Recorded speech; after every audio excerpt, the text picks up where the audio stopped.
Cricket പ്രേമികൾക്കിടയിൽ ഇപ്പോൾ ഏറ്റവും കൂടുതൽ ചർച്ച ചെയ്യപ്പെടുന്ന വിഷയം മുംബൈ ഇന്ത്യൻസിന്റെ നായകൻ ഹാർദിക് പാണ്ഡ്യയുടെ ചെന്നൈ സൂപ്പർ കിങ്സിലേക്കുള്ള കൂടുമാറ്റമാണ്.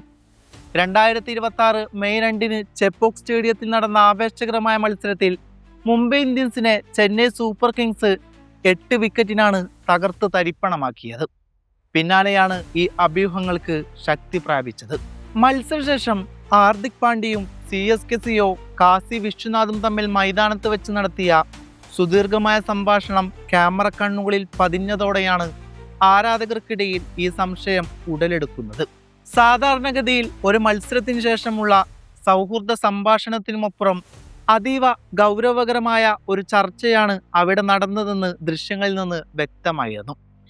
2027 IPL സീസണിന് മുന്നോടിയായി വലിയൊരു ട്രേഡിങ്ങിനുള്ള സാധ്യതയിലേക്കാണ് ഇത് വിരൽ ചൂണ്ടുന്നത് എന്നാണ് പല ക്രിക്കറ്റ് പണ്ഡിറ്റുകളുടെയും കണക്കുകൂട്ടൽ. മുംബൈ ഇന്ത്യൻസിന്റെ ക്യാപ്റ്റനായി ചുമതലയേറ്റ ശേഷം പാണ്ഡ്യ നേരിടുന്ന കടുത്ത സമ്മർദ്ദവും ടീമിന്റെ മോശം പ്രകടനവും ഈ മാറ്റത്തിന് ആക്കം കൂട്ടുന്നു. മുംബൈ ഇന്ത്യൻസിനെ സംബന്ധിച്ചിടത്തോളം 2026 IPL സീസൺ ടീമിന്റെ ചരിത്രത്തിലെ തന്നെ നിരാശാജനകമായ ഒന്നാണ്. കളിച്ച ആദ്യ 9 മത്സരങ്ങളിൽ 7നും പരാജയപ്പെട്ട ടീം പോയിന്റ് പട്ടികയിൽ ഏറെ പിന്നിലായി. ഹാർദിക് പാണ്ഡ്യയുടെ ക്യാപ്റ്റൻസിക്ക് കീഴിൽ 5 തവണ ചാമ്പ്യന്മാരായ മുംബൈയുടെ ഈ തകർച്ച ആരാധകരെ ശരിക്കും നിരാശപ്പെടുത്തുന്നുണ്ട്. ഗുജറാത്ത് ടൈറ്റൻസിൽ നിന്ന് റെക്കോർഡ് തുകക്ക് ടീമിലെത്തിയ ഹാർദിക്കിന് തൻ്റെ ആ പഴയ പ്രതാപം നിലനിർത്താൻ സാധിച്ചിട്ടില്ല എന്നത് വലിയൊരു പോരായ്മയായി ചൂണ്ടിക്കാട്ടുകയാണ്.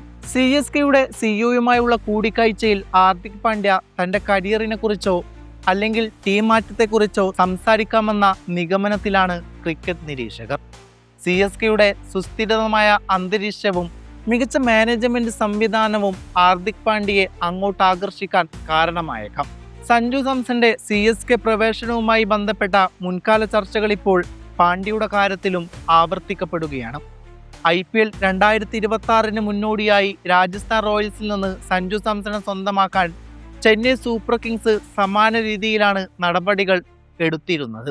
MS ധോണിക്ക് ശേഷമുള്ള ഒരു പുതിയ നായകനെ കണ്ടെത്താനുള്ള ചെന്നൈയുടെ തന്ത്രപരമായ നീക്കത്തിന്റെ ഭാഗമായിരുന്നു സഞ്ജു സാംസൺ. സഞ്ജു നിലവിൽ ചെന്നൈ ടീമിന്റെ ഭാഗമായിരിക്കുന്നത് പോലെ ഹാർദിക് പാണ്ഡ്യയും വരും സീസണിൽ ചെന്നൈയുടെ മഞ്ഞക്കുപ്പായത്തിൽ എത്താനുള്ള സാധ്യത തള്ളിക്കളയാനാകില്ല.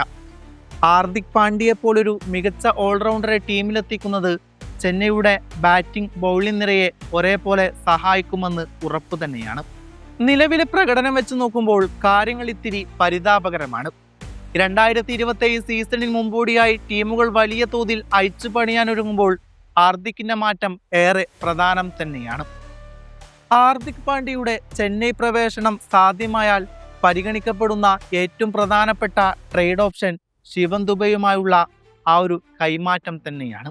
ഇന്ത്യയുടെ 2 മികച്ച സീം ബൗളിംഗ് ഓൾറൗണ്ടർമാരാണ് ഹാർദിക്കും ശിവൻ ദുബെയും. ശിവൻ ദുബെ 2025 സീസണിൽ ഗംഭീര പ്രകടനം കാഴ്ചവെച്ചെങ്കിലും 2026 അദ്ദേഹത്തിന്റെ പ്രകടനം അല്പം മന്ദഗതിയിലായിട്ടുണ്ട്. ദുബെയുടെ ബാറ്റിംഗ് സ്ട്രൈക്ക് റേറ്റ് 162 നിന്ന് 130 താഴുന്നത് ചെന്നൈ ആരാധകരെ ആശങ്കയിലായിരുന്നു. ഈ സാഹചര്യത്തിൽ ശിവൻ ദുബെയെ മുംബൈ ഇന്ത്യൻസിലേക്ക് പറഞ്ഞയച്ച് ഹാർദിക് പാണ്ഡ്യയെ തിരിച്ച് ഇങ്ങോട്ടേക്ക് കൊണ്ടുവരാനാണ് ചെന്നൈ സൂപ്പർ കിങ്സ് ഇപ്പോൾ നോട്ടമിടുന്നത്. മുംബൈയുടെ മിഡിൽ ഓർഡറിൽ സൂര്യകുമാർ യാദവിനും നമന്തീറിനും മികച്ച പിന്തുണ നൽകാൻ ദുബെക്ക് സാധിക്കും. ശിവൻ ദുബെയെ കൂടാതെ മറ്റൊരു വിദേശ താരത്തെ കൂടി ഉൾപ്പെടുത്തി ഈ ട്രേഡ് സന്തുലിതമാക്കാൻ ചെന്നൈ ആലോചിക്കുന്നുണ്ടെന്നാണ് റിപ്പോർട്ടുകൾ. ഹാർദിക് പാണ്ഡ്യയുടെ ശമ്പളം ഏകദേശം 16.35 കോടി രൂപയാണ്. എന്നാൽ ശിവൻ ദുബെയുടേത് 12 കോടി രൂപ മാത്രമാണ്. ഈ വലിയ തുകയുടെ വ്യത്യാസം പരിഹരിക്കുന്നതിനായി CSK നിരയിലുള്ള പേസർ നെതാൻ എല്ലിയൻസിനെ കൂടി മുംബൈക്ക് നൽകാൻ സാധ്യതയുണ്ട്. 2 കോടി രൂപയോളം മൂല്യമുള്ള നെതാൻ എല്ലിയൻസിനെ കൂടി ഉൾപ്പെടുത്തുന്നതോടെ തുല്യത ട്രേഡിങ്ങിന് കാര്യങ്ങൾ നടന്നേക്കാം. ഹാർദിക്കിനെ പോലുള്ളൊരു ഉയർന്ന മൂല്യമുള്ള താരത്തെ ലഭിക്കാൻ ഒന്നിലധികം താരങ്ങളെ വിട്ടു നൽകാൻ ചെന്നൈ തയ്യാറാകും എന്നുറപ്പാണ്. ഇത് മുംബൈയുടെ ബൗളിംഗ് നിരയെ ശക്തിപ്പെടുത്താനും അവർക്ക് പുതിയ അവസരങ്ങൾ തുറക്കാനും സഹായിക്കും. നായകൻ ഋതുരാജ് ഗെയ്ക്വാദിനെ ട്രേഡ് ചെയ്തുകൊണ്ട് ഹാർദിക്കിനെ കൊണ്ടുവരാനുള്ള സാധ്യതയും ചിലർ പ്രവചിക്കുന്നുണ്ട്. MS ധോണിക്കു ശേഷം ചെന്നൈയുടെ ക്യാപ്റ്റൻസി ഏറ്റെടുത്ത ഋതുരാജിന് 2026 സീസണിൽ ടീമിനെ വലിയ വിജയങ്ങളിലേക്ക് നയിക്കാൻ അല്പം ബുദ്ധിമുട്ടേണ്ടി വന്നു. ഗെയ്ക്വാദിന് പകരം പാണ്ഡ്യയെപ്പോലൊരു സീനിയർ താരത്തെ നായകനായി ലഭിക്കുന്നത് ചെന്നൈയുടെ പരിചയ സമ്പത്ത് വർദ്ധിപ്പിക്കും. എന്നിരുന്നാലും ചെന്നൈ മാനേജ്മെന്റ് ഗെയ്ക്വാദിൽ വിശ്വാസം അർപ്പിക്കുന്നതിനാൽ ഈ കൈമാറ്റം എത്രത്തോളം യാഥാർത്ഥ്യമാകുമെന്ന് കാത്തിരുന്ന് കാണേണ്ടതുണ്ട്. കളിക്കാരെ കൈമാറ്റം ചെയ്യുന്നതിന് പകരം പൂർണ്ണമായും പണം നൽകി ഹാർദിക്കിനെ സ്വന്തമാക്കാനുള്ള ഓപ്ഷനും ചെന്നൈക്ക് മുമ്പിലുണ്ട്. ഇതിനു മുമ്പ് മുംബൈ ഇന്ത്യൻസ് ഗുജറാത്ത് ടൈറ്റൻസിൽ നിന്ന് ഹാർദിക്കിനെ തിരികെ വിളിച്ചത് ഇത്തരമൊരു ട്രേഡിലൂടെയായിരുന്നു. അന്ന് കാമറൂൺ ഗ്രീനെ റോയൽ ചലഞ്ചേഴ്സ് ബാംഗ്ലൂരിന് വിറ്റ പണം ഉപയോഗിച്ചാണ് മുംബൈ ഈ നീക്കം നടത്തിയത്.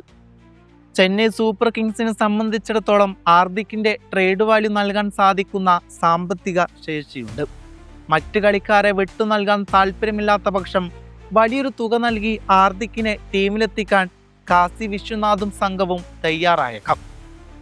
ഇത് IPL ചരിത്രത്തിലെ തന്നെ ഏറ്റവും വലിയ സാമ്പത്തിക ഇടപാടുകളിലൊന്നായി മാറാനും സാധ്യതയുണ്ട്. ഹാർദിക് പാണ്ഡ്യ നേരിടുന്ന മറ്റൊരു പ്രധാന വെല്ലുവിളി ആരാധകരുടെ ഭാഗത്തു നിന്നുള്ള രൂക്ഷമായ വിമർശനങ്ങളാണ്. രോഹിത് ശർമ്മയെ മാറ്റി ഹാർദിക്കിനെ ക്യാപ്റ്റനാക്കിയ മുംബൈ മാനേജ്മെന്റിന്റെ തീരുമാനത്തെ ഒരു കൂട്ടം ആരാധകർക്ക് ഇനിയും ഉൾക്കൊണ്ടിട്ടില്ല. ഓരോ മത്സരത്തിലും സ്റ്റേഡിയത്തിൽ നിന്ന് നേരിടേണ്ടി വരുന്ന പരിഹാസങ്ങളും സോഷ്യൽ മീഡിയയിലെ വിമർശനങ്ങളും ഹാർദിക്കിന്റെ പ്രകടനത്തെ ബാധിക്കുന്നുണ്ടോ എന്ന് പലരും ചൂണ്ടിക്കാട്ടുന്നുണ്ട്. സമ്മർദ്ദമില്ലാതെ സ്വതന്ത്രനായി കളിക്കാൻ ആഗ്രഹിക്കുന്ന ഒരു ടീം ഹാർദിക് പാണ്ഡ്യ ആഗ്രഹിക്കുന്നുണ്ടാകാം. CSK ആരാധകർ അവരുടെ കളിക്കാരെ പിന്തുണക്കുന്നതിൽ ഏറെ മുന്നിലായതിനാൽ തന്നെ അത്തരമൊരു പിന്തുണ ഹാർദിക്കിന് തൻ്റെ ആത്മവിശ്വാസം വീണ്ടെടുക്കാൻ സഹായിക്കും. മാനസികമായ സമ്മർദ്ദം കുറയുന്നതോടെ ഓൾറൗണ്ടർ എന്ന നിലയിൽ അദ്ദേഹത്തിന് കൂടുതൽ സംഭാവനകൾ നൽകാൻ സാധിച്ചേക്കാം. നിലവിൽ ചെന്നൈ സൂപ്പർ കിങ്സിന്റെ CEO കാശി വിശ്വനാഥും ഹാർദിക്കും തമ്മിലുള്ള സംഭാഷണത്തെക്കുറിച്ച് ഒഫീഷ്യലായുള്ള സ്ഥിരീകരണങ്ങൾ ഒന്നും വന്നിട്ടില്ല. ഇതൊരു സാധാരണമായ മത്സരത്തിന് ശേഷമുള്ള ചർച്ച മാത്രമായിരിക്കണമെന്ന് വാദിക്കുന്നതിലും കുറവല്ല.